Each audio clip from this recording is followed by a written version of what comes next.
Our next question comes from Mario Stocco, who says, "Hi Ramsey, I have a question for you." Cool, I got an answer for you. "I've been training kickboxing and boxing for about 3 years, and for about 1 year I've mixed in BJJ and MMA in my training regime, but I have an issue.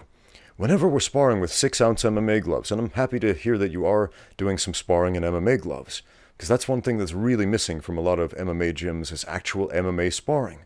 Because a lot of them will do, say, a Brazilian Jiu-Jitsu class and a Muay Thai class, and they never bother to put them together, even though that is what the sport is. You got to train for the sport you want to be good at.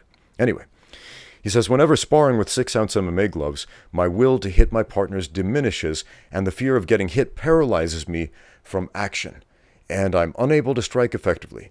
This is not the case when wearing normal boxing gloves. Do you have any tips to combat this hesitation? Thanks." Okay.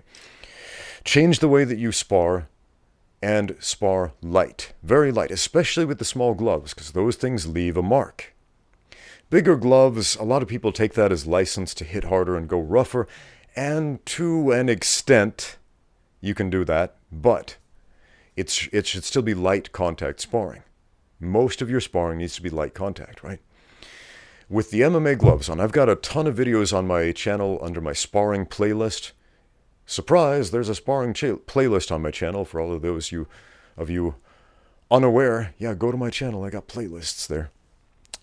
Anyway, a ton of videos where I'm sparring with MMA gloves on, and my sparring partners are wearing MMA gloves as well.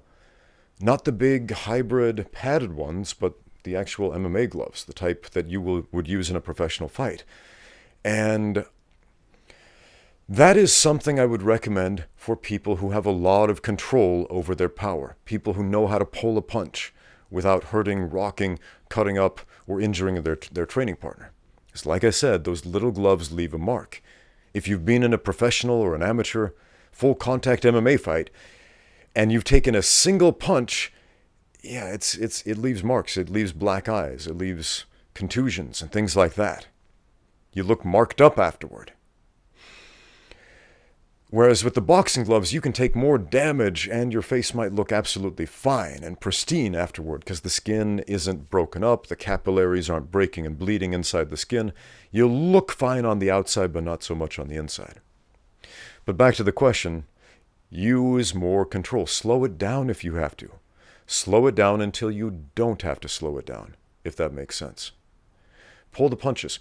Go through a few different levels of light contact sparring. Start with no contact sparring.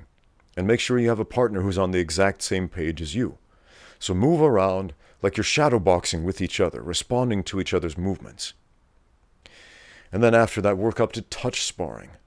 And then when you feel you have a lot of control with the touch sparring, then move up to light contact, where you're tagging a little bit, but not enough to do any damage at all.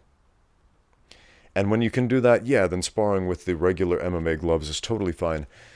But I think the hesitancy is coming from fear of hurting the other guy, possibly fear of him wanting to hurt you back even worse, and of course the fear of somebody with no control, or very limited control, hitting you with the little gloves on.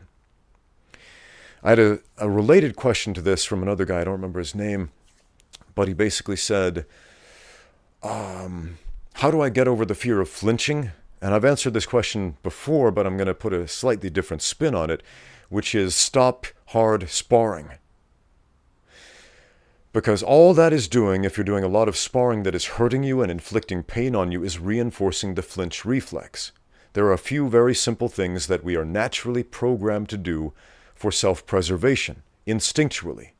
When there is danger present, either we will freeze, or we will run away, or if the fight instinct kicks in, what are we naturally programmed to do as far as fighting?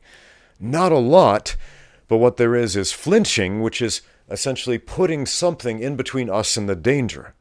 Because one of our major instincts is to push the danger away. The second part of the flinch reflex is our second major reflex, which is to grab the danger and hold on to it to try to mitigate damage. You'll notice that effective striking and effective grappling don't really come into play as far as our natural instincts, so we have to replace those. But if your sparring results in you getting hurt and clipped, that will reinforce a automatic response in your nervous system that you have no control over, which is telling your body, get out of here, put something, flinch, put something in between you and the danger. So get used to sparring in a way that is not dangerous most of the time. And that way, your body will think, okay, yeah, I can handle this. This is okay. This is actually fun. I'm looking forward to sparring instead of dreading it. And most of the time, your body won't flinch. All right, great question. Keep them coming. If you have questions, leave them in the comments down below or email me at ramseydewey@gmail.com. Thanks for watching. Now get out there and train.